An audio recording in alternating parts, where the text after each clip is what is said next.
Muy buenas tardes, tengan todos, estimados profesionales. Bienvenidos nuevamente a un tema que llega gracias a la Gremial de Proveedores de Insumos Agrícolas, Gremiagro, en coordinación con el Colegio de Ingenieros Agrónomos de Guatemala y la Unidad de Capacitación y Actualización Profesional UCAP, a cargo del ingeniero Leonel Sigui.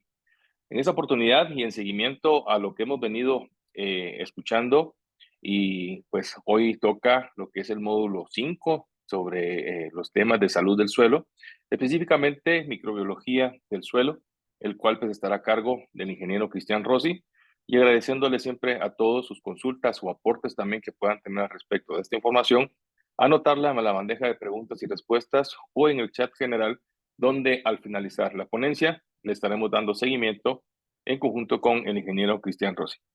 Ingeniero Rossi, el tiempo es tuyo, bienvenido.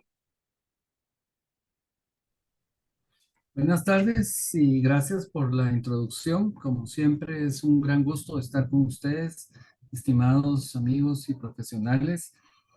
Como recordarán, pues hemos venido tratando los temas de salud del suelo y todos juntos pues hacen este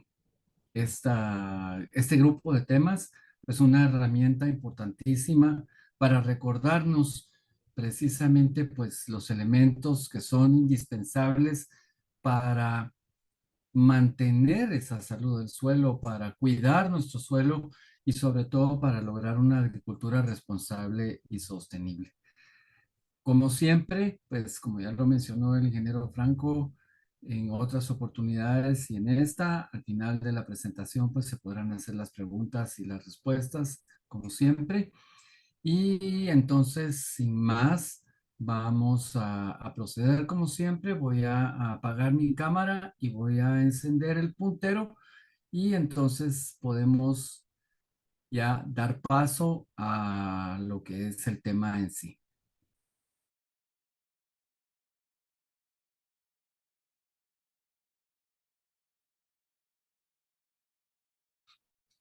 Ahora bien, nuestro tema es precisamente el día de hoy hacer un recordatorio, apuntar detalles importantes sobre los tipos de microbiológicos que existen dentro del suelo y qué funciones tiene cada uno de ellos.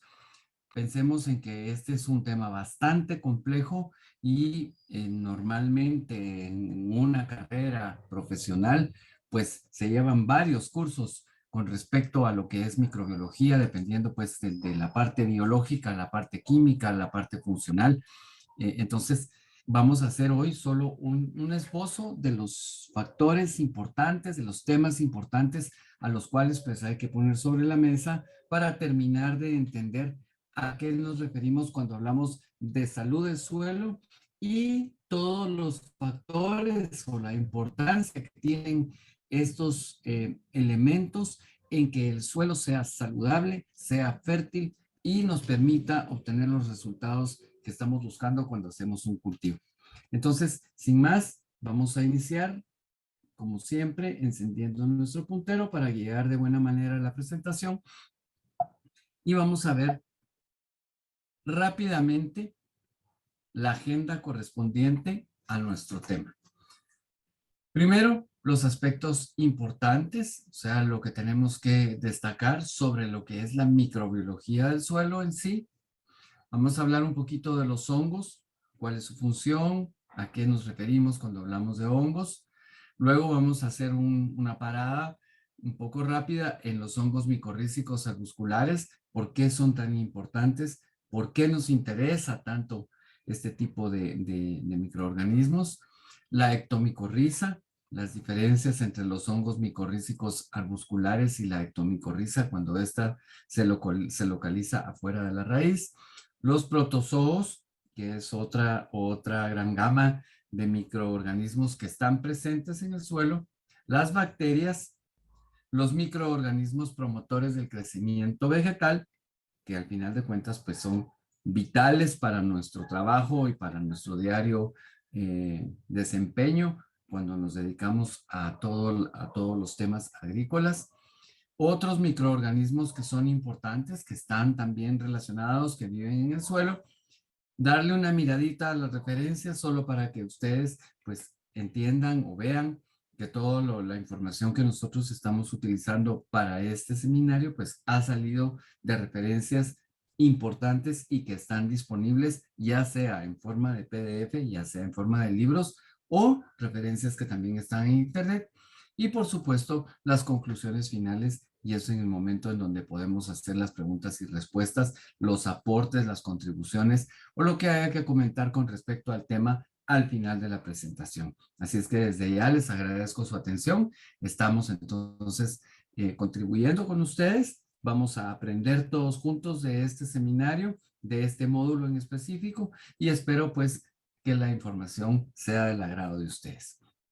Entonces, sin no detenernos más, entramos ya a hablar de la microbiología del suelo y los aspectos importantes.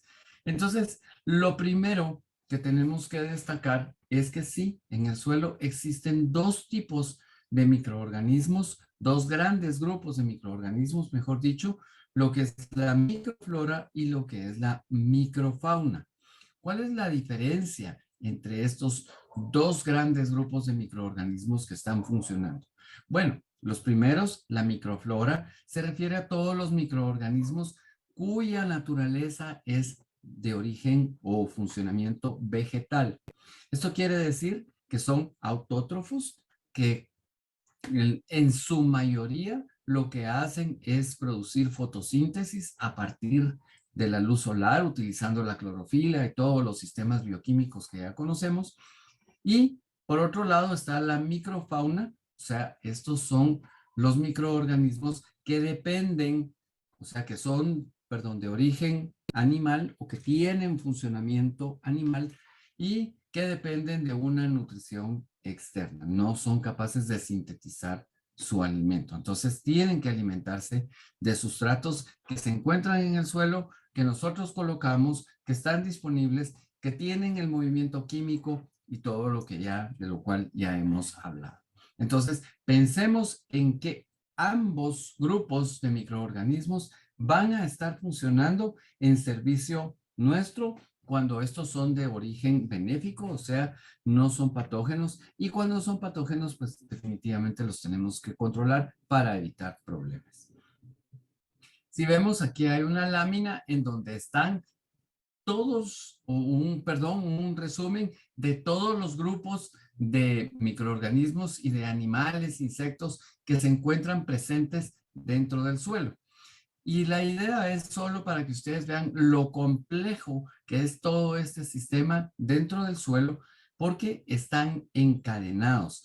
O sea, formamos una cadena alimenticia que parte desde los microorganismos muy sencillos hasta terminar con roedores y con mamíferos un poco más desarrollados que se alimentan precisamente de todos estos seres y que nos permiten pues tener una estabilidad en el sistema, en el ecosistema del suelo. Entonces, todos estos microorganismos afectan los ciclos biogeoquímicos del suelo.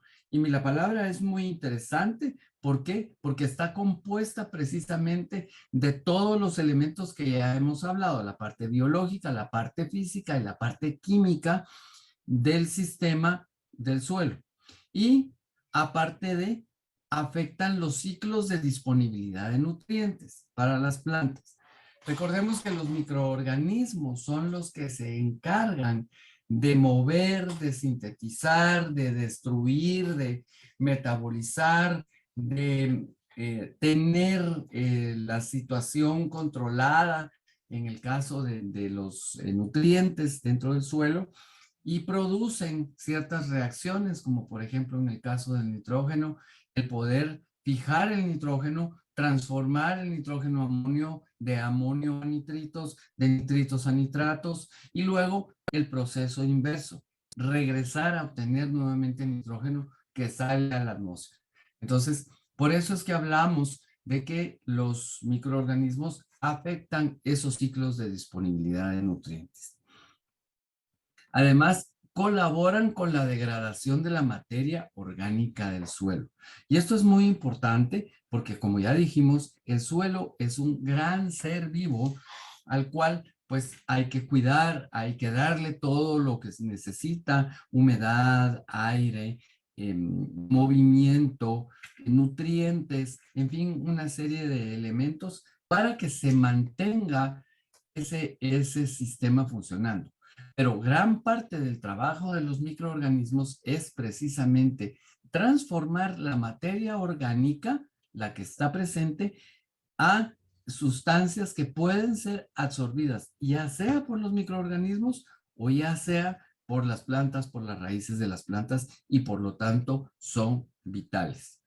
Además, este proceso se puede ver afectado, pues sí, obviamente por la humedad. Si no hay agua en el medio, no hay vida. El agua permite la movilidad, permite el funcionamiento, el metabolismo de los microorganismos, el funcionamiento adecuado de la raíz, la solubilidad de los nutrientes, en fin, es un elemento que es muy importante controlar. Por supuesto que la temperatura también es importante y tenemos que estar en un rango adecuado para el desarrollo de las plantas y de los microorganismos. Si las temperaturas son muy altas, los microorganismos se mueren, las raíces de las plantas se deshidratan y se dan una serie de problemas serios. En el caso de temperaturas muy bajas, lo que pasa es que los microorganismos detienen su metabolismo. Las raíces se vuelven duras, o sea, ya no hay tanta permeabilidad. El movimiento de los cationes, de los iones, en el suelo se vuelve más lento y esto se complica. Entonces, tenemos que estar en el rango correcto de temperatura para que los procesos se lleven a cabo de manera adecuada. El pH, como ya sabemos, el pH es solo un indicador o es una medida relativa de la concentración de iones hidronio, o sea, de iones H más que están presentes en el suelo. A pHs muy bajos, las concentraciones de H más son altísimas. Recordemos que de un punto a otro punto de pH estamos multiplicando la concentración por un factor de 10. Y si vamos de 14 a 1, tenemos que multiplicar 13 veces por 10, lo cual incrementa o aumenta la concentración de H más de una manera impresionante. Entonces, el pH es importante controlarlo porque tenemos un rango adecuado para el desarrollo de los productos vegetales, por un lado, pero también para los microorganismos que nos van a ayudar a hacer todos estos procesos. Si nos vamos muy ácidos, es posible que haya disponibilidad de metales pesados, que ya sabemos, aluminio, manganeso y todos los demás, los que son peligrosos. Además de en pHs ácidos, pues ya no hay vida, ya no hay transferencia de estos cationes que necesitamos, se bloquea todo ese sistema y la acidez también quema, entre comillas, las raíces y destruye la vida. Entonces, no podemos irnos a pHs ácidos. Y por el otro lado, los pHs alcalinos también son peligrosos. Entonces, tenemos que estar en este rango que suele estar entre 5, 6.5, en algunos casos 7, dependiendo del cultivo. Hay cultivos que son muy sensibles al pH y no pueden estar en pHs alcalinos. Hay otros que son muy sensibles al pH ácido y los microorganismos están en medio. Además de la profundidad del suelo es un factor muy importante. Pensemos en que si los microorganismos son de tipo vegetal, o sea, estamos hablando de microflora, se necesita luz solar para que estos se desarrollen y hagan su metabolismo, hagan la fotosíntesis. Y si no hay luz, pues ese proceso no se da. Por lo tanto, los microorganismos de la microflora se van a encontrar en la superficie del suelo o a una distancia pequeña de la superficie porque todavía pueden recibir cierta cantidad de luz. Con respecto a la profundidad, mientras más profundo vayamos en la Tierra, menos cantidad de microorganismos vamos a encontrar. Y esto es porque va aumentando la temperatura, el suelo se va cambiando su estructura, ya no hay tanta presencia de agua, sino que el agua se va a lixiviar y se va a ir hacia el fondo. En fin, hay una serie de aspectos que tienen que ver con la profundidad y que tenemos que respetar. Pero esto ya lo vamos a ver más adelante. Por supuesto que la aireación es importante también porque los microorganismos, pues algunos necesitan nitrógeno, otros necesitan oxígeno, otros necesitan CO2. Por lo tanto, es necesario que haya adentro del suelo la porosidad, que se den esos intersticios para que se permita la capilaridad del agua, pero también la presencia de gases atrapados para que los microorganismos puedan aprovechar los gases y puedan hacer su desarrollo metabólico. Entonces, tomemos en cuenta que cómo se van desarrollando o cómo se van combinando estos factores, esa combinación correcta es la que nos va a permitir que los microorganismos se desarrollen y por lo tanto nuestras plantas puedan crecer de una manera saludable. Además, también permiten la obtención del compost. Todo el mundo cree que la descomposición de la materia orgánica se da solo así, por exposición al aire, que porque el oxígeno oxida los compuestos orgánicos. No es así. Tiene que haber un proceso microbiológico de ataque a la materia orgánica y digamos así, ataque, porque lo que va a pasar es una degradación. La materia orgánica se va a ir rompiendo en metabolitos, se va a ir mineralizando, pues al final del proceso y obteniendo sustancias más sencillas que son fáciles de aprovechar por otros microorganismos y por el suelo mismo para ponerlos a disponibilidad de las raíces de las plantas. Entonces, el compost es un proceso microbiológico de descomposición. Se ha demostrado que si se pone la materia orgánica dentro de un frasco sellado al vacío, sin agua, no se produce la descomposición. ¿Por qué? Porque no hay microorganismos.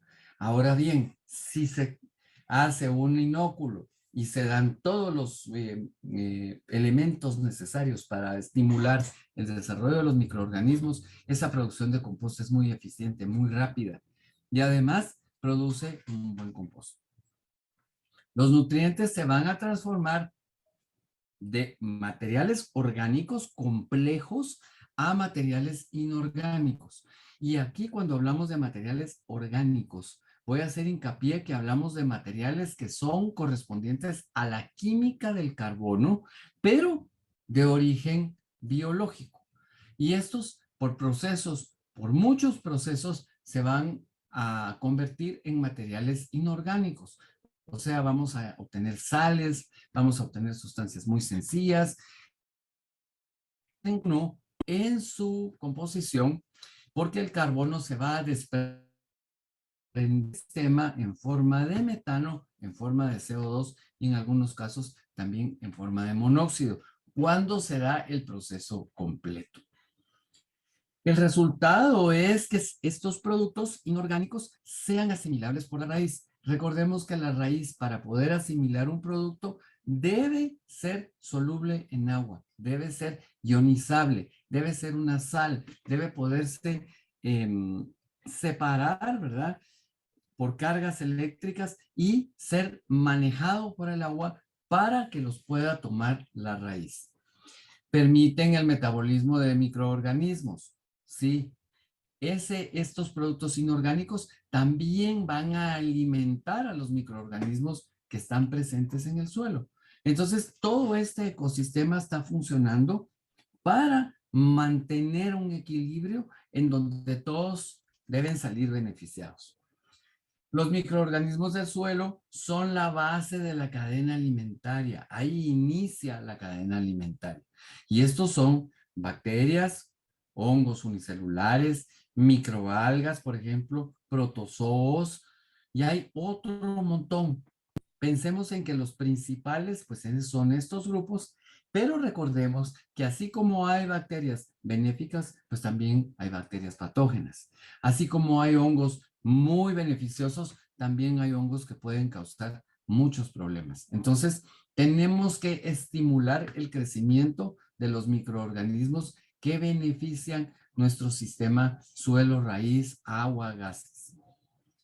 Y aquí ya nuevamente vemos ya una gráfica un poquito más ordenada en donde está la cadena alimentaria. Si nos vamos pues a la raíz, ahí tenemos residuos orgánicos, la materia orgánica, en la cual están adheridos los hongos, las bacterias, todos los microorganismos que están funcionando, porque hay presencia de nutrientes, porque hay presencia de agua, porque hay presencia de aire, porque hay intercambio de la raíz, ¿verdad? Un intercambio catiónico que también se da entre la materia orgánica y las arcillas cuando estos funcionan como coloides, y esos mismos microorganismos van a alimentar a los nematodos, van a alimentar a otros hongos, a los artrópodos, los protozoos también están disponibles, pues las bacterias van a alimentar a los protozoos van a alimentar a los nematodos depredadores, y tenemos animales ya un poco más desarrollados, ¿verdad? En el caso de las aves o los roedores que están viviendo dentro del suelo o están cerca del suelo, que se alimentan de todos estos demás insectos que se van generando a partir de los microorganismos que están o se originan en las raíces de las plantas. Si ustedes quieren encontrar más información, aquí hay una fuente muy interesante sobre la interacción de la microbiología del suelo con la agricultura orgánica. Vale la pena que lo lean o que lo observen. También estos microorganismos permiten la disponibilidad de otros nutrientes para las plantas. A eso le llamamos biodisponibilidad porque se origina debido a los microorganismos. Y esto es, como ya dijimos, una parte de descomposición de la materia orgánica, una reacción bioquímica con la porción mineral del suelo. Los microorganismos también atacan la parte mineral o se alimentan de la parte mineral y sintetizan ciertas sustancias, y estas sustancias pueden ayudar o pueden apoyar en la formación de más microorganismos, intercambio catiónico, bueno, una serie de procesos que se dan.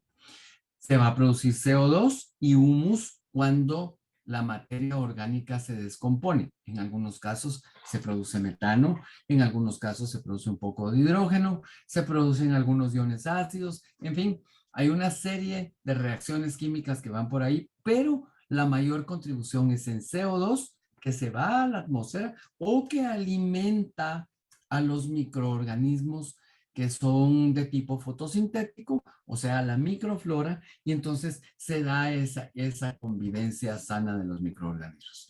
Pero estos seres también se captura, en estos seres se captura nitrógeno, y el nitrógeno puede entrar del aire. Recordemos que el mayor componente del aire, un 78% por volumen molar, es nitrógeno.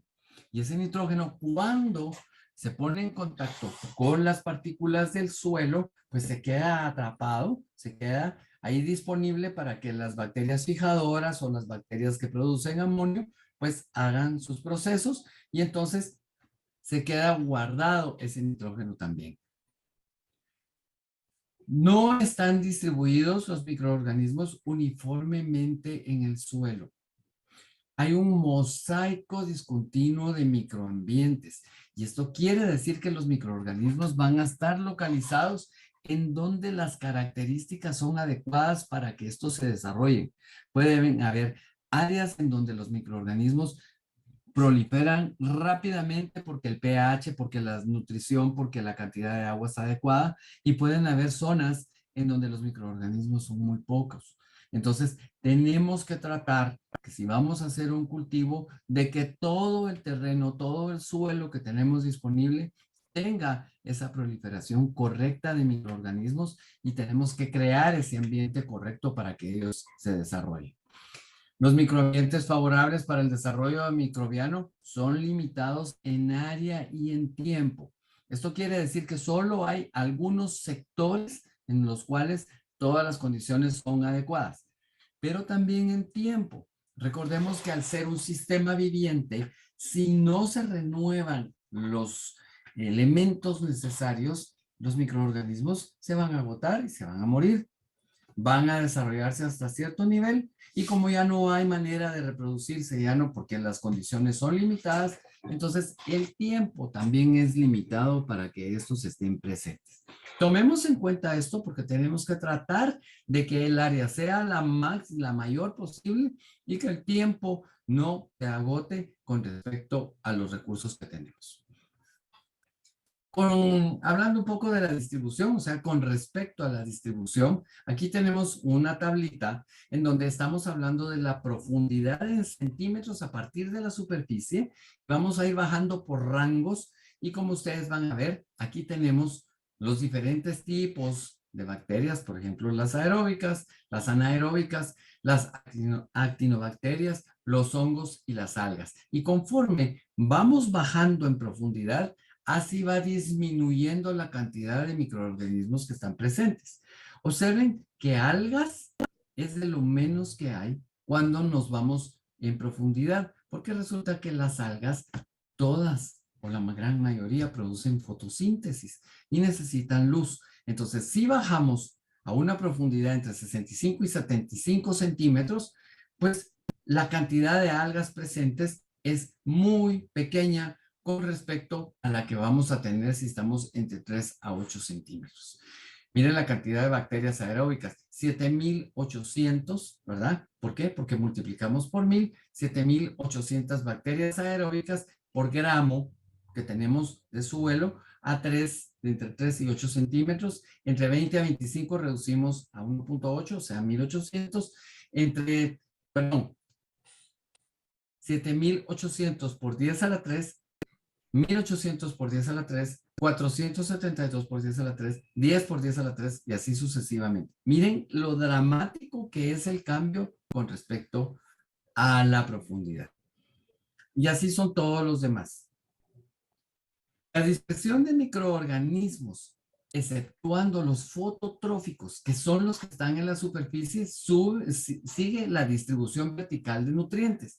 O sea, que si hay nutrientes de acuerdo a la profundidad del suelo, así van a estar alojados los microorganismos. Pero es alterada por otros factores y esos otros factores son la composición de la atmósfera del suelo. Si la atmósfera del suelo, o sea, la cantidad de aire presente, no es la correcta y la composición de ese aire no es la correcta también, entonces vamos a tener una limitante en esa distribución vertical de nutrientes. Ya sabemos que mientras más profundo vayamos, menos aire va a haber, menos disponibilidad de microorganismos, entonces vamos a ir cambiando la composición del pH. Por supuesto que tenemos, como ya dijimos, un rango correcto para que se desarrollen los microorganismos, pero no todos se desarrollan en ese rango concreto. Hay unos que están más cercanos a los pHs ácidos, hay otros que están más cercanos a los pHs alcalinos, hay otros que están más cercanos a los pHs neutros. Y por lo tanto tenemos que saber cuáles son los que debemos estimular que son adecuados para nuestro cultivo.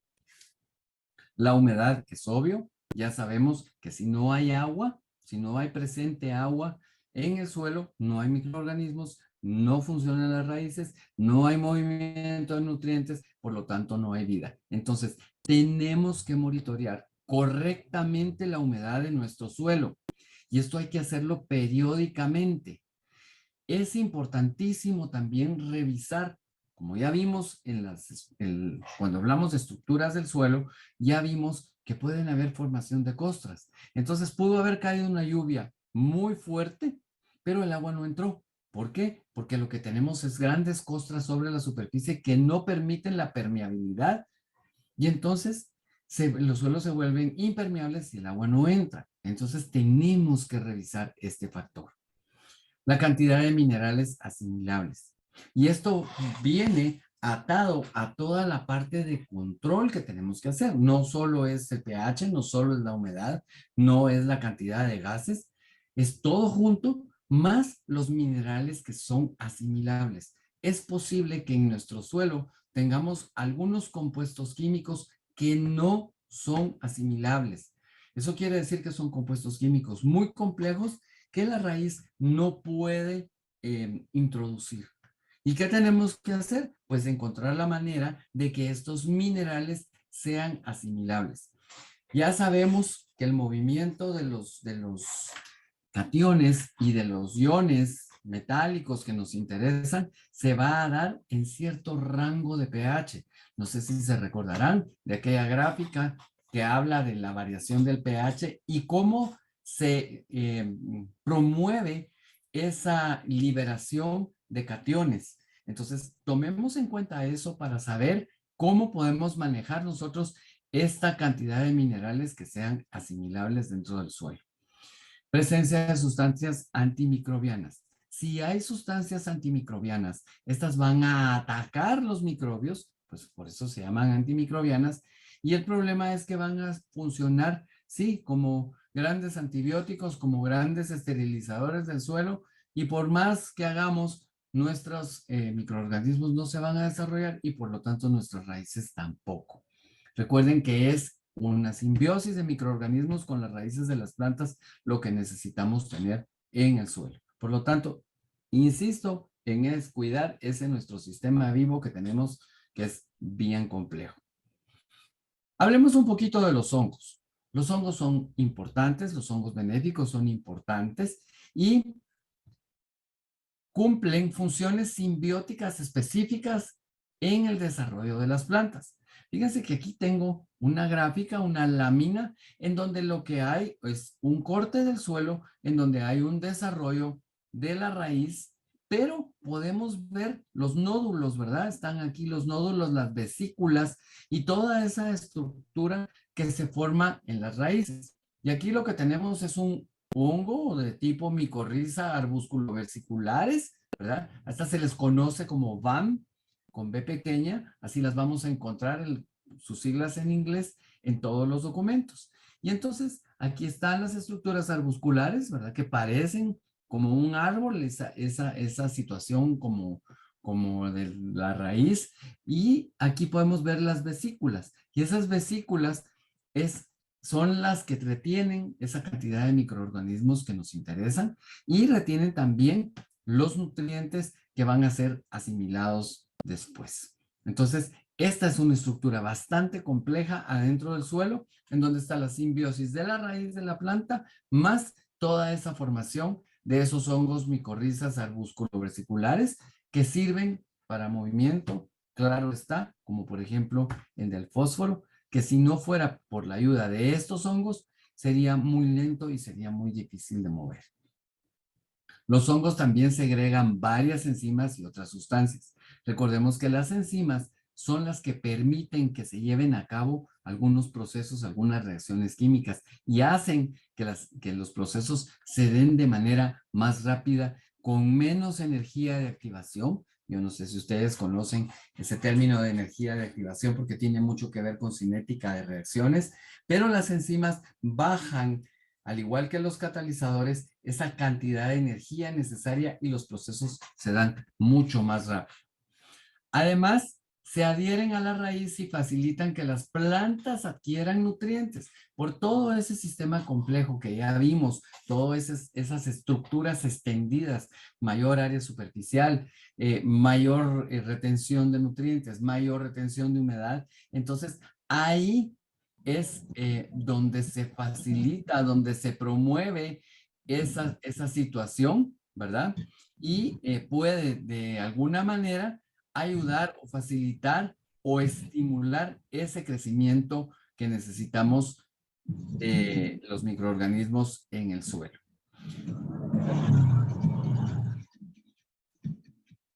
Perdón que me detenga un momentito, pero solo voy a silenciar.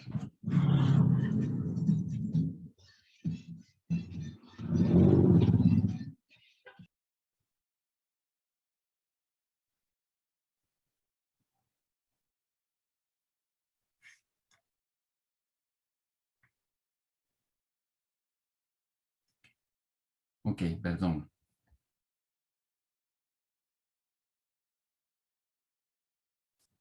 Entonces, los géneros, perdón, de los hongos con los cuales estamos trabajando o son importantes para nosotros, pues, y que están en la mayoría de los suelos, suelen agruparse dentro de los siguientes. Están los aspergillus, Esto quiere decir que son los grupos importantes. No los voy a mencionar todos, voy a mencionar los más importantes. Están los Fusarium, están los Penicillium, están los Rhizopus, están los Trichoderma y hay otros grupos más. Dentro de cada grupo de estos, obviamente, están los que son benéficos, pero también hay los que son patógenos. Entonces, tenemos, como ya mencioné, que facilitar o que permitir en nuestro suelo el que estos aliados que tenemos permitan su desarrollo correcto y que no se desarrollen en concentraciones peligrosas los patógenos que pueden en algún momento pues causarnos una gran cantidad de problemas. También es común hallar micelios de bacidomicetos, que son estos, o sea, vamos a ver algunas fotos aquí para que las vayan viendo. Los mixomicetos, que son de esta forma. Miren la diferencia en las estructuras. Estos tienen sombrías. Estos ya parecen una especie de collares, ¿verdad? De grupos de nódulos o micetos que lo que producen son una situación un poco más compleja como de fibras. Se encuentran en una amplia variedad de suelos, levaduras como la cándida, ¿verdad? Que tiene más o menos, esta es una foto de un tipo de cándida. Los Cryptococcus, que son, como lo dice el nombre, coccus, ¿verdad? Que son pequeñas bolitas. Lipomices, que son más o menos así. Y los lipomices, pues tienen también dentro de las características, pues principales, al hablar de lipomices hay presencia de grasas. Tienen diferentes estructuras. Entonces, como ustedes pueden ver, este es un gran grupo de diferentes estructuras que podemos ver en nuestros suelos y lo importante es que nosotros podamos reconocer la presencia de los mismos en el ambiente donde estamos y poder entender cómo funcionan, pero además de cómo funcionan, qué tipos son y en el momento en que veamos que hay algunos que son patógenos, pues ver cómo podemos evitar su propagación. Además de, pues están los micorrízicos. Los micorrízicos van a aparecer en la literatura como HM. Cuando se hable de hongos y dicen tipo HM, estamos hablando de ellos y son uno de los principales componentes microbianos que permiten estabilizar comunidades vegetales de ecosistemas o agroecosistemas. ¿Por qué? Porque estos tienen la característica de hacer esas grandes estructuras por las cuales se puede mover nutrientes o se puede almacenar agua o se puede hacer intercambio catiónico. Han contribuido a la evolución y adaptación de plantas en el ecosistema terrestre. O sea que gracias a estos hongos es que existe esta gran variedad de vegetales que viven en nuestro planeta. Existen 6 tipos, pero 2 son los que intervienen en la actividad agrícola, hortícola, frutícola y forestal, que son los que nos interesan. La micorriza arbuscular y la ectomicorriza. Y ahorita vamos a hablar un poquito de eso. Se convierten en enemigos hostiles de patógenos que atacan las plantas, o sea que encima, porque secretan cierta cantidad de enzimas o de sustancias, de lixiviados, entonces también controlan a los patógenos. Algunos producen antibióticos naturales, como la streptomicina, ¿verdad? Y otros antibióticos que podemos encontrar de forma natural en el suelo. Y esto es muy interesante porque ellos mismos controlan el crecimiento de los demás microorganismos. Destruyen diferentes patógenos del suelo, igual que en personas y en animales. Esto es importante. Aquí tenemos una foto de un hongo micorrícico arbuscular. Miren cómo es una estructura que parece más o menos como una ceiba, ¿verdad? Bien desarrollado el sistema de ramificaciones. Tiene un tronco central o una estructura central a la cual están conectados todos estas demás estructuras. Y esta estructura está creciendo adentro de la raíz. O sea, esta es hacia adentro en la raíz y nos permite pues hacer toda esa situación de absorción de nutrientes de manera adecuada. ¿Son estructuras especializadas? Sí, son estructuras complejas que nos permiten hacer ese intercambio. Facilitan la simbiosis. Y esto es un término muy importante cuando hablamos de los hongos. ¿Por qué? Porque se asocian con las raíces y ambas, tanto los hongos como las raíces, se ven beneficiadas de esta asociación. Y están presentes en las raíces de más del 80% de las plantas, o sea que son muy importantes. Mejoran la nutrición de las plantas con un mayor crecimiento, sobre todo en movimiento de fósforo y de otros nutrientes. Además, tenemos la ectomicorriza y ecto significa por fuera, ¿verdad? Y tenemos entonces ectomicorriza es la micorriza que crece afuera de. Entonces se establece una simbiosis con las plantas de clima templado y de hongos, principalmente con los grupos de basidiomicetos, ascomicetos, zigomicetos, y tienen estas estructuras, estas formas.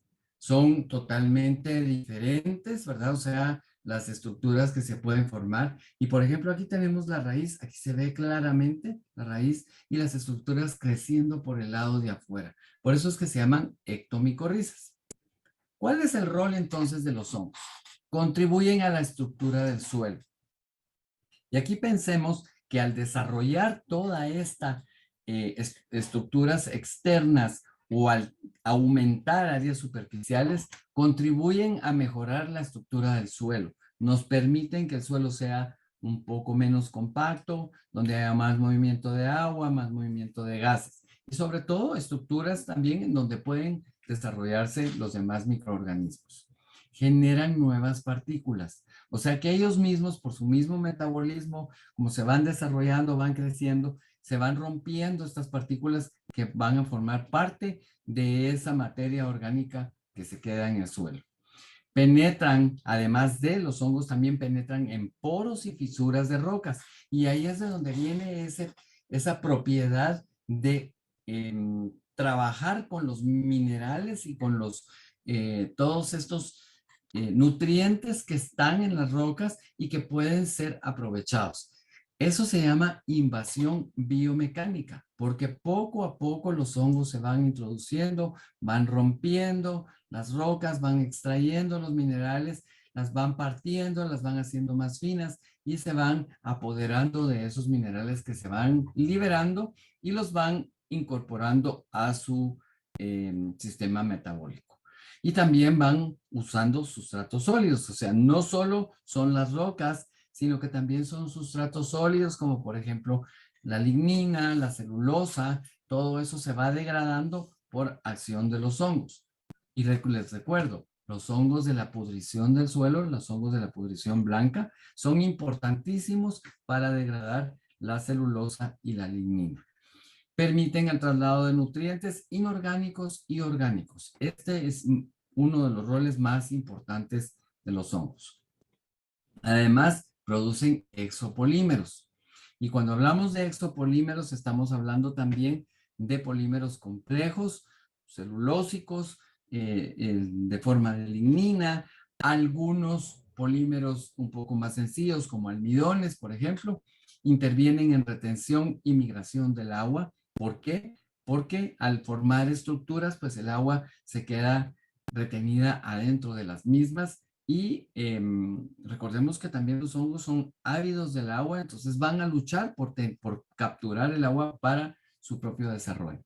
Forman cordones miceliares que favorecen el traslado de nutrientes. Todas esas estructuras como pelitos que vemos como fibras, lo que van a hacer es transportar adentro de ellas todos estos nutrientes, como por ejemplo el caso del fósforo. Actúan como reservorio de nitrógeno y otros elementos. También capturan, ¿verdad? Ese nitrógeno y estos elementos nutritivos. Son responsables de la colonización o infección de plantas e insectos. Ahora hablemos un poquito de los protozoos y las bacterias. Y pensemos que vamos a hablar de otras estructuras. Los protozoos y las bacterias tienen otro sistema de funcionamiento diferente a los hongos. Esta foto que ustedes ven aquí es una foto con tinción para poderla ver en contraste, pero vamos entonces a hablar un poquito de los protozoos y los vamos a ver cómo son para que ustedes vayan entendiendo cómo funcionan.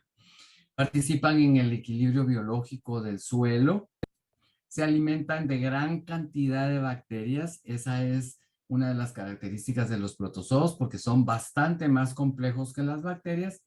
Y, por ejemplo, una ameba ingiere alrededor de 40,000 bacterias en cada división celular. O sea, cada vez que se reproduce una ameba, ha consumido 40,000 bacterias y por eso es que son tan importantes para controlar el crecimiento bacteriano. Las bacterias están las gram negativas que predominan en número con respecto a las gram positivas. Y ahí tenemos el Acinetobacter, por ejemplo, las pseudomonas y las xanthomonas. Aquí les presento una foto donde hay unas pseudomonas. Obviamente que estas están coloreadas para que ustedes puedan ver cómo son esas estructuras. Están las bacterias, las gram positivas, y ahí aparecen los bacillus, el clostridium, el enterococcus, el lactobacillus y el streptococcus.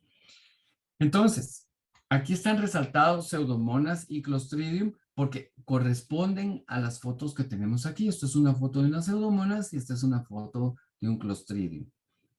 Noten que el Clostridium puede ser muy positivo y puede ser muy negativo. En el caso del Clostridium que produce el botulismo, pues suele ser muy peligroso para los humanos porque puede causar hasta la muerte si no tenemos cuidado. Y están también las actinobacterias, que son de los géneros más abundantes, están los Streptomyces y la nocardia.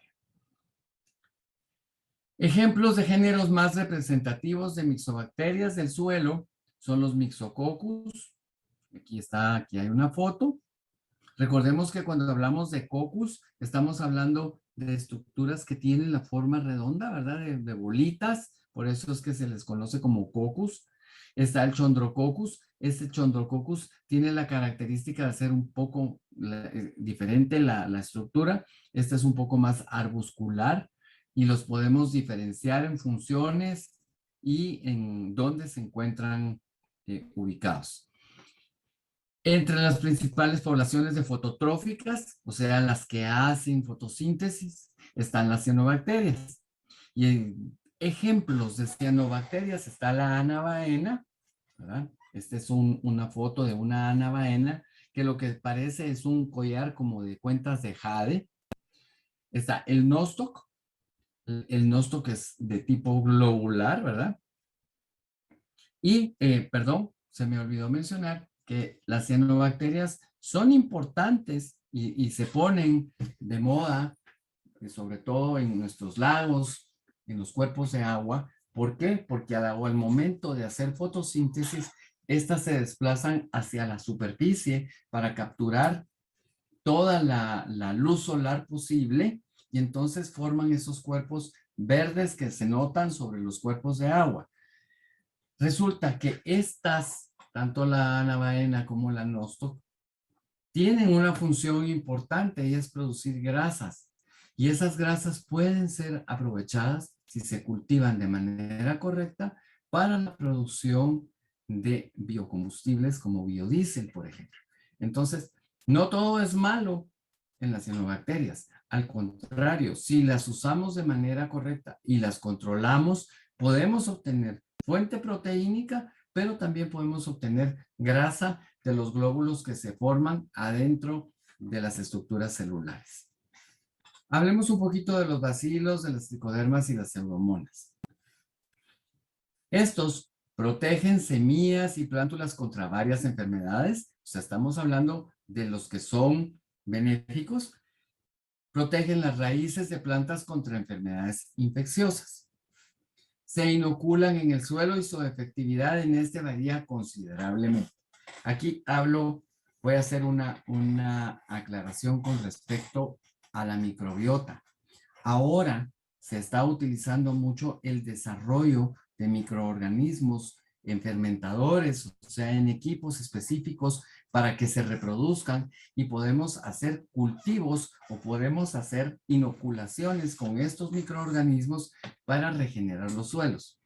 También está muy de moda ir a los bosques a tomar muestras, a recoger material que está infectado de microorganismos y reproducir esos microorganismos para luego hacer inóculos que vayan directamente al suelo y se regenere esa microflora, esa microfauna que está presente o que debería estar presente en el suelo.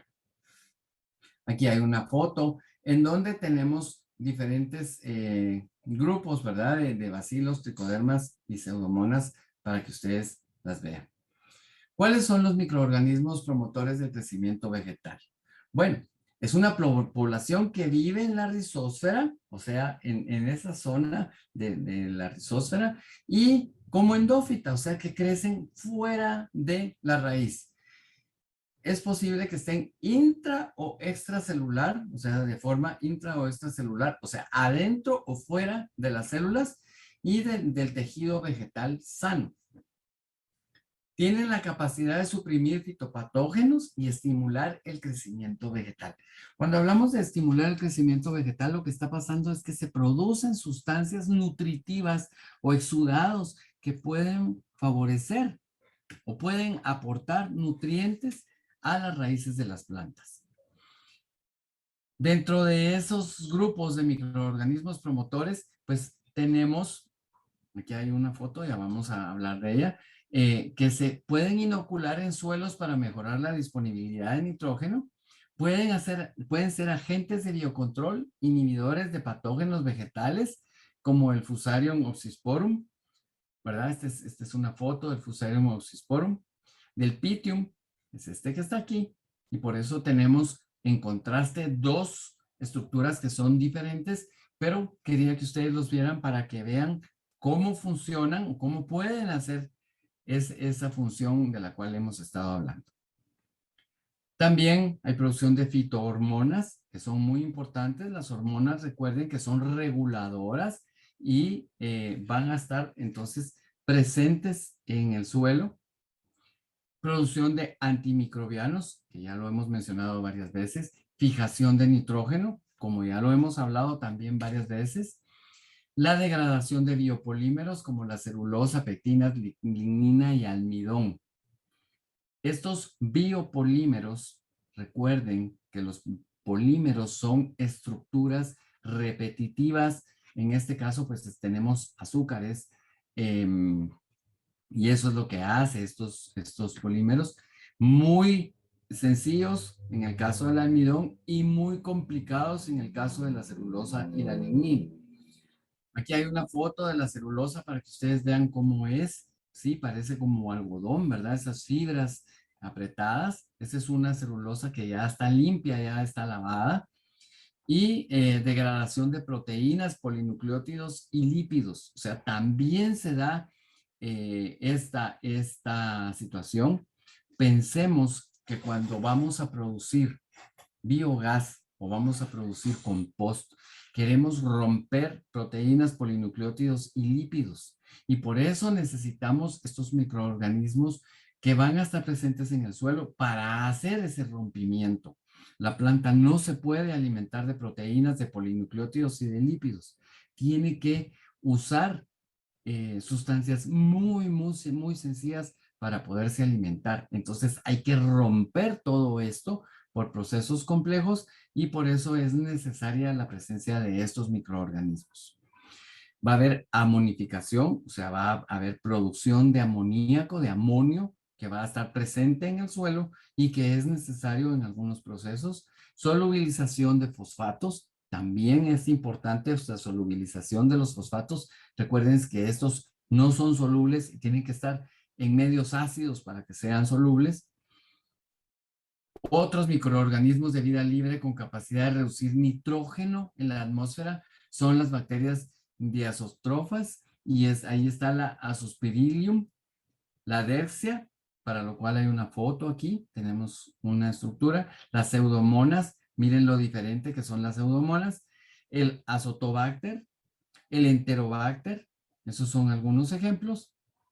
Estas bacterias promueven crecimiento vegetal por síntesis de hormonas reguladoras de crecimiento. O sea, pensemos en que las hormonas, así como funcionan con los seres vivos superiores, las plantas, perdón, los mamíferos, los humanos, nosotros usamos hormonas para estimular algunos procesos, para regular algunos procesos, pues igual funciona en las plantas.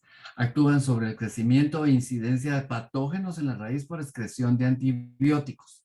Esto ya lo habíamos mencionado, pero vale la pena que pensemos que los microorganismos de importancia agrícola, pues una de sus funciones es esa, que es muy importante. Otros solubilizan compuestos ricos en fósforo por excreción de ácidos orgánicos y fosfatasas.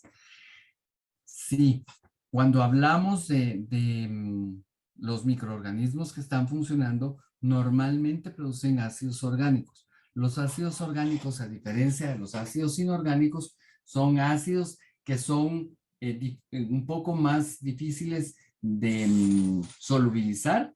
La constante de disociación es muchísimo menor, pero el pH que manejan también es menor. O sea, perdón, es rangos un poco más altos porque no son tan fuertes. Los ácidos orgánicos tienden a utilizarse en los procesos de la vida, salvo en algunos casos, como por ejemplo el ácido clorhídrico, que es el que se sintetiza en el estómago de los humanos. Pero normalmente los ácidos orgánicos son de alguna forma un poco más estables, duran mucho más tiempo y son menos reactivos, pero al asociarse con el fósforo, pues van a crear estos fosfatos solubles que son importantes para las plantas. Algunos otros hongos filamentosos son importantes porque se asocian con las raíces al formar filamentos o estructuras largas. Se estimula el movimiento de los nutrientes y por lo tanto tienen que ver también en la solubilización del fósforo, la mineralización de la materia orgánica, que ya lo vimos, el control biológico de hongos patógenos. Y entonces, al llegar a las conclusiones, vamos un poquito rápido porque es bastante largo el tema. Al llegar a las conclusiones, pues lo primero que creo que hay que poner sobre la mesa es que tenemos que cuidar a los microorganismos que están presentes en el suelo, porque estos hacen un montón de funciones que son necesarias para regular la cantidad de nutrientes, la cantidad de gases, la estructura del suelo, el drenaje, la cantidad correcta de agua, la humedad, la formación de partículas, el transporte de nutrientes y, en fin, una serie de cuestiones que solo los microorganismos controlan. Ya vimos que los microorganismos hacen una función simbiótica con las raíces. O sea, la raíz permite estructura, permite intercambio también de nutrientes y los microorganismos pues se asocian con las raíces para mantener ese equilibrio. En algunos casos, pues los microorganismos también están dispersos en el suelo y ya vimos que es importante que su distribución sea la más homogénea posible. Pero recordemos que a mayor profundidad la cantidad de microorganismos va disminuyendo. Que tenemos microorganismos que son de origen vegetal, o sea, la microflora, y también están los microorganismos de función animal, que es la microfauna. Tenemos que tener un equilibrio entre ambos para que se desarrollen todos los procesos que necesitamos adentro del suelo. Sin microorganismos no tenemos vida en el suelo. Por lo tanto, es importante que cuando pensemos en nutrir nuestras plantas, también tenemos que nutrir a nuestros microorganismos. Y tenemos que evitar el uso de sustancias que puedan poner en riesgo a los microorganismos. Aquí hago una llamada de atención muy importante. ¿Cuándo se produce la degradación de la materia orgánica? Pensemos en grandes concentraciones, como por ejemplo el estiércol o el residuo de productos vegetales, de frutas y de ese tipo de cuestiones, se aumenta de manera rápida la temperatura y la acidez. Al mezclar esos compuestos o esos materiales con el suelo, o sea, revolverlos en el suelo sin que estos estén maduros, o sea, sin que se haya formado el compost, ese aumento de temperatura va a destruir o va a matar a la microfauna y a la microflora que está presente en el suelo. Además, va a variar el pH. ¿Por qué? Porque para el proceso de formación de compost se necesita de una fase que se llama acidogénesis, es el aumento de la acidez, pero también el aumento de temperatura. Y ya después viene la fase metanogénica, que es cuando se baja la temperatura y empiezan todas las bacterias que producen metano a formar este compuesto, a liberarlo, lo cual puede ser peligroso. ¿Por qué? Porque el metano pues es contaminante 24 veces, 23 y 20, entre 23 y 24 veces más contaminante que el CO2. Entonces, deberíamos mejor de agarrar esa materia orgánica, colocarla dentro de un reactor o dentro de pilas de compost, en el peor de los casos, y formar el compost afuera del suelo para evitar todos esos problemas que acabo de mencionar. Lo digo, ¿por qué? Porque muchas personas creen que el abono orgánico, o sea, todos estos materiales que no son abono orgánico todavía, se pueden agregar al suelo y lo único que vamos a conseguir es cambiar totalmente el equilibrio químico y el equilibrio microbiológico. Esa es una recomendación para que se tome en cuenta, y con esto yo no quiero decir que los abonos orgánicos son malos, al contrario, son muy buenos, son importantes para la estructura, para la presencia de microorganismos, pero tienen que estar en el estado correcto, o sea, deben estar maduros para poderlos incorporar. Si juntamos entonces ahora todos los factores de los cuales hablamos, los físicos, los químicos, los biológicos, y dentro de los biológicos, los microbiológicos que son tan importantes, vamos a entender que para tener salud en el suelo, todos los elementos son importantes. No nos puede faltar uno. Tenemos que controlar todo ese sistema complejo del suelo para que nuestras plantas se desarrollen correctamente. Recordemos que conforme vamos cultivando, vamos extrayendo, vamos minando el suelo, vamos extrayendo los nutrientes y tenemos que devolverlos al suelo para crear nuevamente esa estabilidad que necesita el suelo para mantener vivos los microorganismos, las raíces y por ende nuestras plantas. Y por supuesto que es importante preocuparnos de la estructura, o sea, toda la parte física del suelo.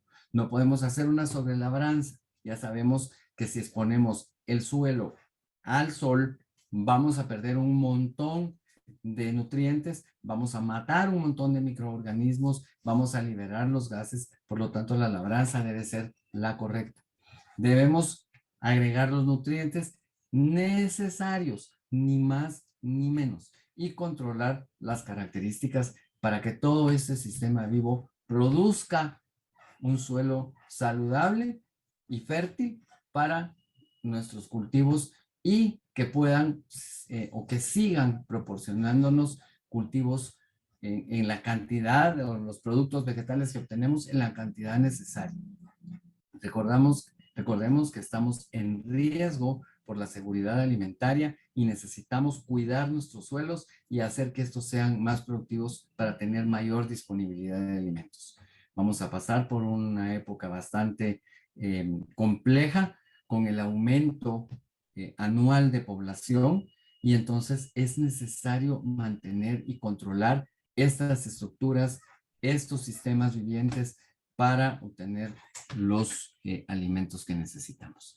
Yo aquí me quedo. Vamos a revisar si hay alguna pregunta que esté en el chat o que esté en la bandeja de preguntas y respuestas. Y si alguien quiere hacer una contribución, que nos manifieste por el chat y con mucho gusto, pues le vamos a dar la palabra. De antemano les agradezco muchísimo su atención. Solo para que ustedes estén tranquilos, estas son las referencias. Si quieren tomarles capturas de pantalla de todos los documentos que hemos consultado. Existen muchísimas más referencias, por supuesto, y aquí hay algunas referencias o enlaces web que pueden también ustedes consultar. Estas son algunas de las referencias. No las podríamos poner todas porque tendríamos como 80 o 90 referencias de todo lo que hemos consultado para armar estas capacitaciones. Muchas gracias, ingeniero Rossi, por esta ponencia que nos has llevado en esta tarde. Vamos a revisar si tenemos algunas consultas y, por cierto, sí, de Patrick Florian. Saludos a Patrick Florian. Él consulta que si es necesario reproducir microorganismos de bosque y emplearlos en nuestro cultivo, basarnos en las 3M, creo que estoy leyendo bien, microorganismos, materia orgánica y minerales. Gracias, Patrick. Bueno, me parece interesante la pregunta. Si la pregunta es así, o sea, la voy a parafrasear. Él pregunta que si es necesaria la reproducción de los microorganismos de los bosques para mantener ese equilibrio que es necesario en el suelo. Bueno, la respuesta sería, o sea, pensando así prácticamente, eh, así como los nutrientes, como las enmiendas, si hacemos una determinación del suelo y el suelo contiene los materiales que necesitamos, o sea, si digamos en el caso de los fertilizantes, para ponerlo claro, si hay existencia de fertilizantes en buena cantidad, y en concentraciones correctas y en las formas adecuadas, o sea, que puedan ser aprovechadas en el pH correcto, pues no habría necesidad de agregar más. Sin embargo, pues con el paso del tiempo, pues los nutrientes se van a ir consumiendo. Es por eso que es importante que periódicamente estemos revisando cómo está la composición química del suelo y también revisando el pH, obviamente. En el caso de las enmiendas, pues ir viendo los cambios precisamente en estructura y en textura, en humedad y renovando la materia orgánica de acuerdo pues a los ciclos de renovación o a estos cambios en estructura que vayamos viendo o de acuerdo a los requerimientos de nutrientes específicos. Y en el caso de los microorganismos, pues también es necesario evaluar si son necesarios, porque si no se necesitan, pues están activos los microorganismos en el suelo, si son los correctos, pues ¿para qué vamos a agregar más? Ahora bien, si necesitamos eh, adicionar microorganismos en el suelo, pues habría que hacer un estudio y ver si son los de los bosques los necesarios o si es necesario inocular con los microorganismos que ahora ya se pueden adquirir o se pueden comprar de empresas que los fabrican y hacer esas inoculaciones directas. Por otro lado, cuando colocamos materia orgánica, pues podemos hacer una evaluación a ver si dentro de la materia orgánica hay todavía microorganismos funcionando, pueden en algunos casos ayudar. En fin, la decisión de agregar microorganismos de bosques es porque estos pueden ayudar a recuperar los suelos si son necesarios. Así es que mi respuesta iría por ahí. Obviamente que para obtenerlos, pues habría que ver una fuente segura de estos microorganismos y por lo tanto eh, hacer ese inóculo. Ahora, si son grandes extensiones de cultivo, pues lo recomendable es reproducir esos microorganismos antes, pues para tener disponibilidad, porque pues estos procesos suelen ser caros, no es sencillo. Y esas serían mis recomendaciones, Luis. No sé si está claro, si quisieras agregar algo o si crees que está suficientemente amplia la respuesta. Sí, está bastante interesante la respuesta que acabas de dar, Cristian. Siempre Patrick acá hace otra consulta. ¿Qué tan efectivo es el empleo de microorganismos de bosque vía foliar para mejorar la salud de las plantas. Y agradece por la respuesta anterior también. Gracias, Patrick. No sé si tenés acceso a la pregunta de Patrick. Sí, sí, sí, sí la Sí. oí. Ah, va. Sí la oí y otra vez voy a parafrasear. La pregunta es que si es adecuado el uso de los microorganismos de bosque para hacer aplicaciones foliares. Bueno, pensemos en que los microorganismos de bosques, pues en algunos casos hay fototróficos y estos, pues como ya mencionamos, requieren hacer fotosíntesis y normalmente se encuentran en las capas superficiales. Luego están los de origen animal, pues, y estos, pues, son los que están en el interior del suelo. Cuando se toman las muestras, o sea, se hace la reproducción de los microorganismos, estos microorganismos definitivamente van a necesitar un ambiente o un hábitat correcto, con estructura donde se puedan alojar y por supuesto también un pH correcto, em, y en las condiciones, humedad, química y todo lo que se necesita. Entonces, yo no soy muy experto en este tipo de cuestiones, porque no he visto ese tipo de evaluaciones en estudios. He visto pues las aplicaciones que se hacen directamente al suelo, pero considero pues que si estamos sacando microorganismos del suelo, o sea, que están en las hojarascas y que están en los bosques, pues estos van a tener que adecuarse al nuevo hábitat. Y es posible que al exponerlos directamente al sol, al hacer una aplicación foliar, los mismos se mueran, pues se destruyan, y no es esa la intención. Los microorganismos no funcionan sobre la superficie de las plantas, y hay muchas plantas pues que no tienen capacidad de absorber nutrientes, así como lo pueden hacer por medio de las raíces. Hay algunas plantas que sí, y por eso se usan los abonos foliares, pero definitivamente que yo me inclinaría por hacer inoculación que vaya directamente al suelo, siempre y cuando el suelo pueda tener las condiciones para recibirlos, porque si no hay humedad, por ejemplo, o el pH es muy bajo, o no hay suficiente materia orgánica, estamos haciendo una inoculación que no va a servir. Y vuelvo a preguntar, Luis, si contesté la pregunta, Muchas, y quisiera preguntar, pues, si está bien o si se necesita más información. sí, vamos a ver qué nos dice por acá Patrick.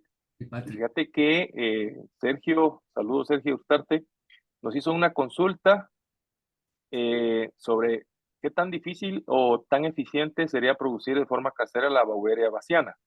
Y en lo que estabas haciendo la respuesta de Patrick, pues rápidamente encontré por ahí información de una prueba que se hizo justamente de forma casera sobre la producción de Beauveria baciana.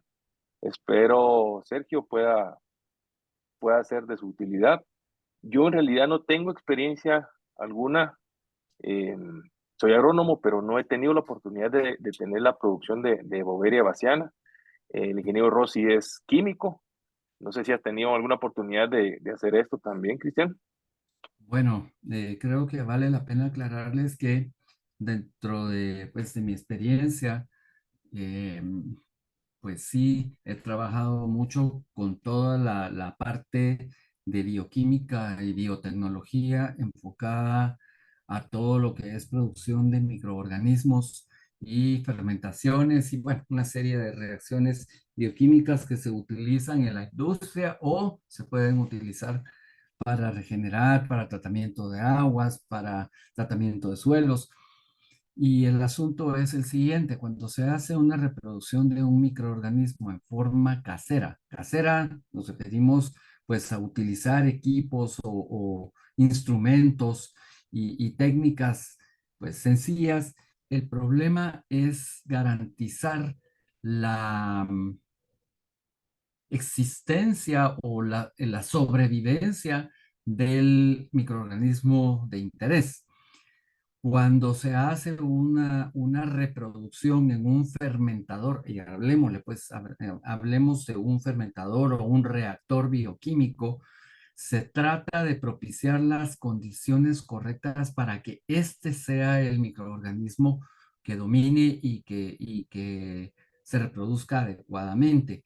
Sin embargo, las posibilidades de contaminación, pues aún en reactores destinados para el uso específicos que se esterilizan, se colocan los caldos correctos, los caldos de cultivo correctos, se utiliza la aireación, la agitación, después dependiendo de la aireación, oxigenación o agregar CO2, algún gas, una atmósfera inerte, lo que sea.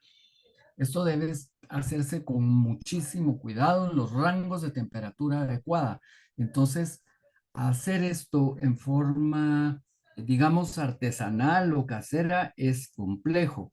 Y en muchos de los casos, pues en lugar de obtener el resultado que queremos, podemos propiciar el crecimiento de otro microorganismo que no es el de interés y puede causar problemas. Em, Eso es lo que pasa, por ejemplo, en el caso de las fermentaciones alcohólicas que se hacen en casa cuando no se hace correctamente el procedimiento. Entonces, en lugar de tener metanol, vamos a obtener metanol y vamos a obtener una serie de problemas en la fermentación. Les pongo este ejemplo porque creo que es fácil de entender y en lugar de producir una bebida que puede ser eh, adecuada, pues podríamos hasta estar produciendo algo que puede ser tóxico. Entonces, lo mismo ocurriría en condiciones que no son las adecuadas. Yo sugeriría que si queremos hacer este tipo de procesos, nos asesoremos bien y contemos pues con un procedimiento correcto en las condiciones de esterilidad y eso no es sencillo. Entonces, tal vez es más seguro eh, obtener los inóculos de una forma eh, controlada y certificada para no poner en problemas nuestro cultivo. En el caso, por ejemplo, de una compostera, pues obviamente ahí lo que nos interesa es el proceso de degradación de materia orgánica y esto, pues al tener presente un estiércol, gallinaza o cerraza o el que sea, pues esto va a propiciar ese proceso de degradación. Pero obviamente que decimos que un fertilizante orgánico está maduro cuando ya no hay presencia de microorganismos. Estos ya dejaron de estar activos, entonces ya no son riesgosos para el suelo. Pero si están activos y si están produciendo acidogénesis o metanogénesis, podría ser peligroso el aplicarlos al suelo por todo lo que ya explicamos durante el tema. No sé si expliqué o el trabajo de biotecnología es un trabajo complejo eh, si es que quiere hacerse este tipo de cuestiones. Muchas gracias, Cristian. Esperaremos ahí también la respuesta.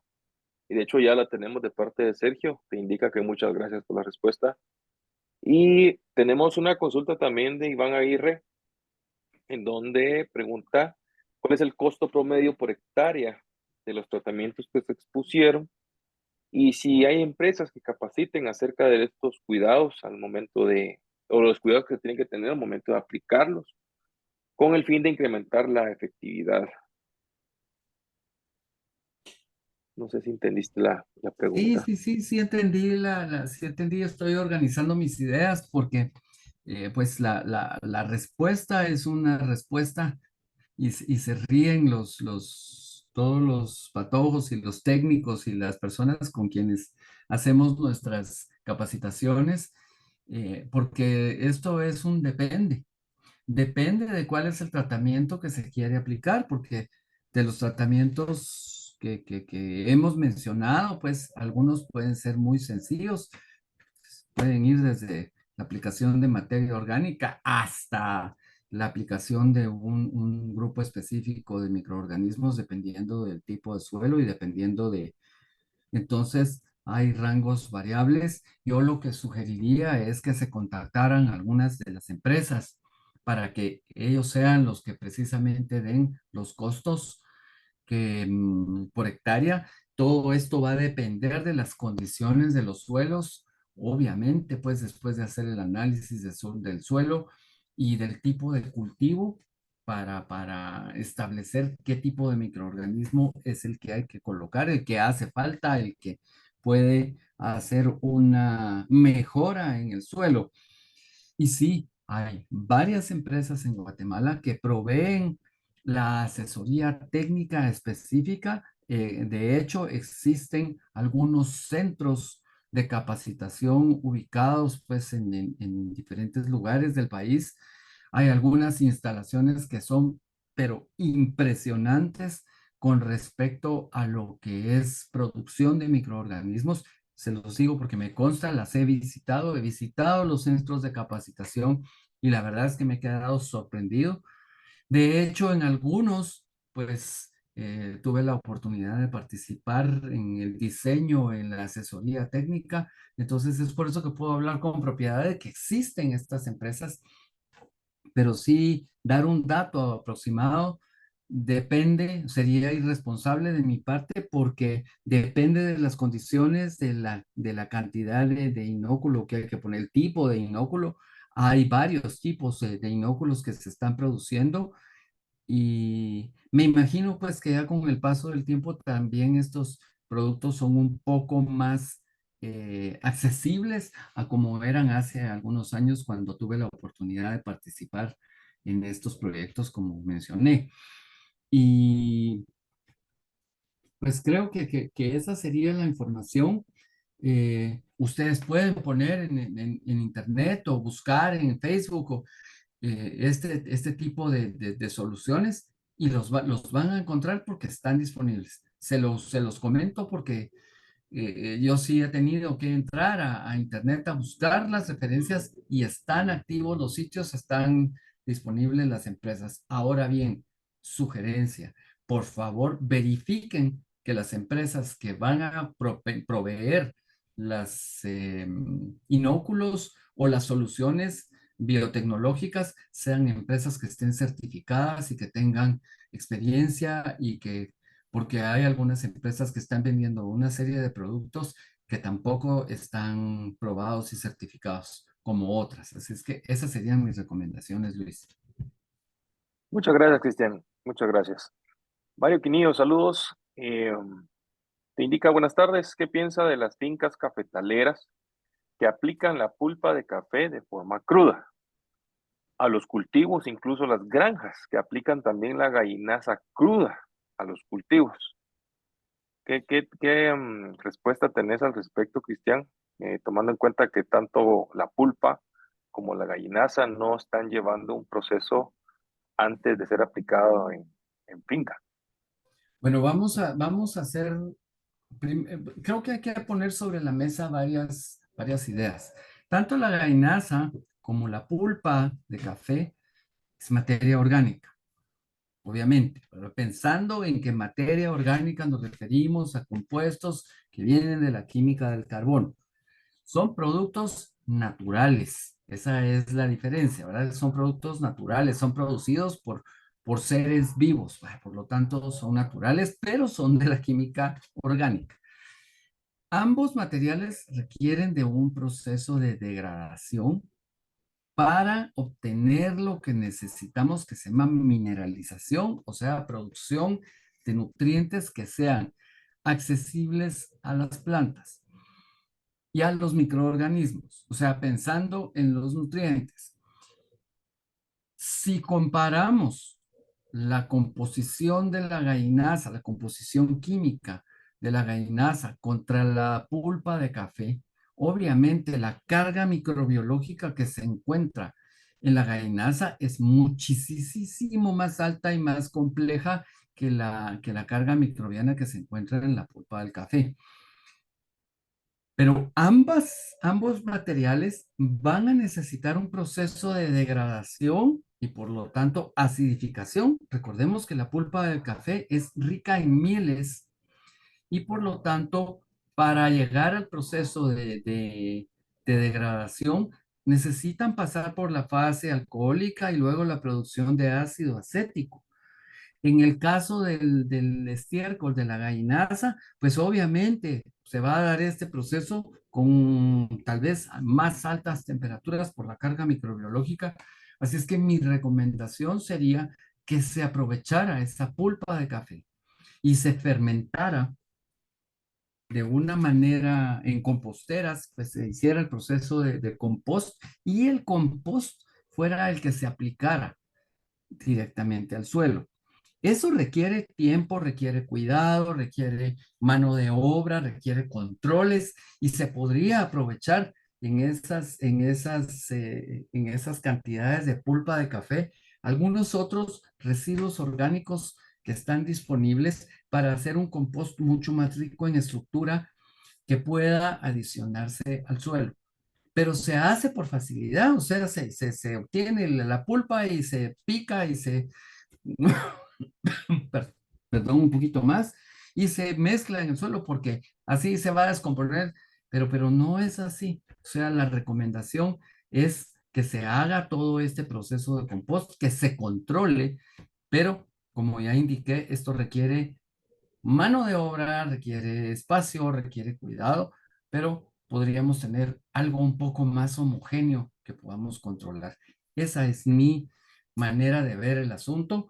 Obviamente hay que ver los resultados que se obtienen. De hecho, la gallinaza, por favor, la gallinaza, la cerdaza, eso hay que fermentarlo en un proceso de compostaje, de degradación, porque las cargas microbiológicas son altísimas, además de muy mal olor y otro riesgo de insectos que no son adecuados. Y en el caso de las composteras, pues esto ya no se da. Entonces, pensemos en este tipo de aspectos que hay que tomar en cuenta. Muchas gracias, Cristian. Pues esa es una respuesta que se le ha dado a Mario Quinillo. Iván, agradece la respuesta anterior con relación al costo promedio, donde has indicado que hay empresas que se dedican a esto. Y pues Patrick tiene otra consulta y antes de darle lectura, Patrick, estamos para servir, para eso son estas charlas de capacitación. No hay ningún problema con las preguntas y al contrario agradecemos las palabras donde nos indica Cristian que el tema es interesante. Entonces es bastante oportuno pues seguir respondiendo lo que consulten, ¿no? Eh, Sí, por supuesto. Patrick dice, perdón, Cristian, ¿quieres decir algo? Sí, dale. Voy pues. Patrick dice, el uso de bacterias ácido lácticas Ujú. podría ser un medio viable para reducir el contenido de amoníaco en la gallinaza. ¿Tenés Ok, acceso a la cuando consulta? hablamos de bacterias acidolácticas productoras de ácido láctico, eh, me gustaría saber cuál es la fuente, o sea, de dónde obtendría las bacterias ácido lácticas, si es que las va a obtener de residuos de la leche, de fermentación, de producción de quesos, puede ser. Definitivamente, la pregunta, perdón, era aplicar las bacterias ácido lácticas para la fermentación de gallinaza. Eso era, ¿verdad? Sí, pero aquí cuando mencionaste cuál era la fuente, dice de la saliva humana. La consulta de Patrick está hasta abajo. Si querés te la leo nuevamente. El uso de bacterias acidolácticas podría ser un medio viable para reducir el contenido de amoníaco en la gallinaza. Y cuando preguntaste sobre la fuente, de saliva humana. Híjoles, híjoles, híjoles. Eh, creo bueno, pensemos en que el medio que quiere él transformar es un medio alcalino. Las bacterias ácido lácticas, pues producen ácido láctico, obviamente, y producen ácido láctico por transformación de azúcares. Obviamente, la lactosa, ¿verdad? Y algunas otras azúcares que están presentes. El problema es que si las bacterias ácido lácticas se ponen en un medio alcalino, se van a inutilizar. Eh, Y si son de la saliva humana, yo más me iría por aprovechar las bacterias que están presentes en el suero, por ejemplo, en el suero que se obtiene de la obtención de quesos o de mantequilla, porque ahí hay, pues, puede ser una buena carga de bacterias ácido lácticas. eh, Más me iría por ahí, pero el problema es que si hay amoníaco, estamos hablando de medios alcalinos y eso podría de alguna manera inutilizar las bacterias. Las bacterias tienen que estar en un medio ácido para desarrollarse. Es por eso que se inocula la leche y el pH baja hasta 4,6, que es el punto isoeléctrico de la caseína, y entonces está la coagulación. Y solitas se inactivan, pues, o sea, luego sigue la fermentación y la cosa se complica, pero no sé qué tan factible sea eso. Yo más me iría a, a a neutralizar el pH utilizando un ácido orgánico en sí, no las bacterias. Un Muchas ácido gracias, orgánico Cristian. o un ácido inorgánico muy diluido para hacer esa corrección de pH. Pero si es gainaza, solito el proceso de fermentación se va a dar. Así es que no sé. Eso es lo que puedo opinar con respecto a la pregunta. Podría averiguar, indagar un poco más si es que le parece y entonces ver cómo puedo ayudar un poco más. Solo voy a tomar nota, ¿verdad? Que hay que hacer esta aclaración. Si Patrick quiere, Gracias. pues. Claro, Patrick aquí dice que muchas gracias por tu aporte, pero anteriormente a eso indicó de la saliva humana o la leche.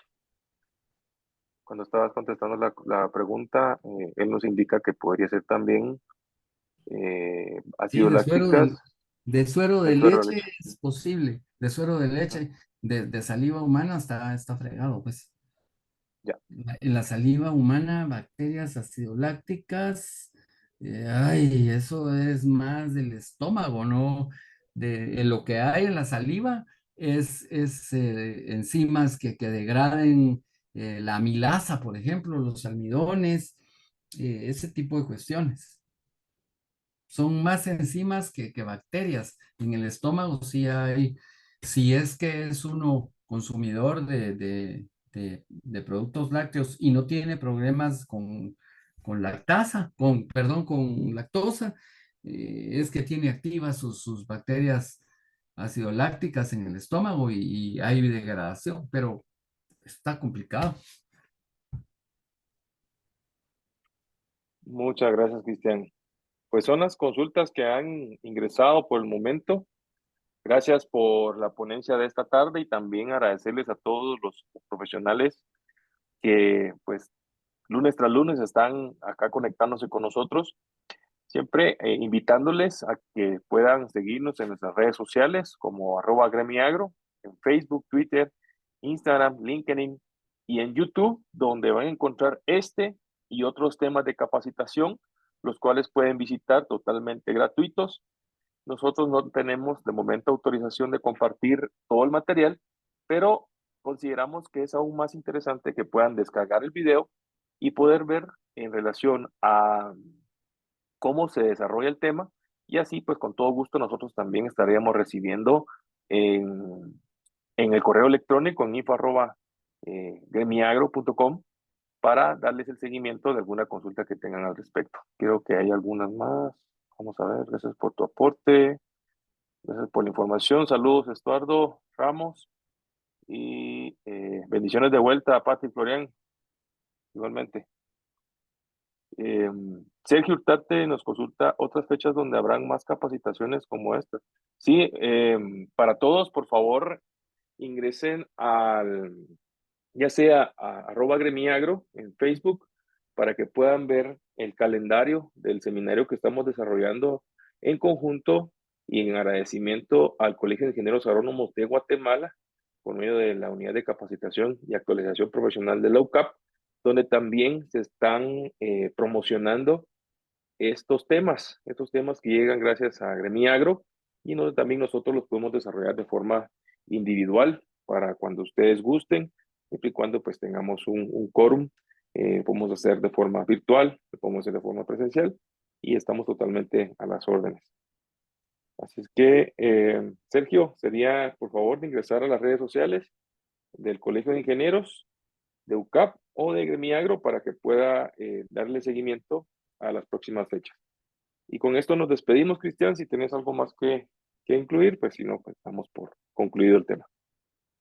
No, solo rápidamente agradecer su atención y invitarlos pues a que si tienen dudas o preguntas, pues que nos escriban al correo, ¿verdad? info@gremiagro.com o revisar las redes para estar pendientes pues de las cosas, las noticias y los temas que estamos tratando, eh, notas importantes y agradecerles en nombre pues de la gremial, de Gremiagro, de todas las personas que hacen posibles estas capacitaciones. Así es que de mi parte, muy buenas noches, ha sido un gran gusto y nos vemos en la próxima capacitación el día lunes. Gracias, Luis. Y gracias a UCAP, por supuesto. Muchas gracias. Gracias, Cristian. Y pues bueno, saludos a todos los colegas por ahí, José Cetino, Sergio Urtarte y a todos los que estuvieron siempre pendientes. Freddy, saludos, Otto Gil también. Buenas noches a todos y buen inicio de semana. Hasta pronto.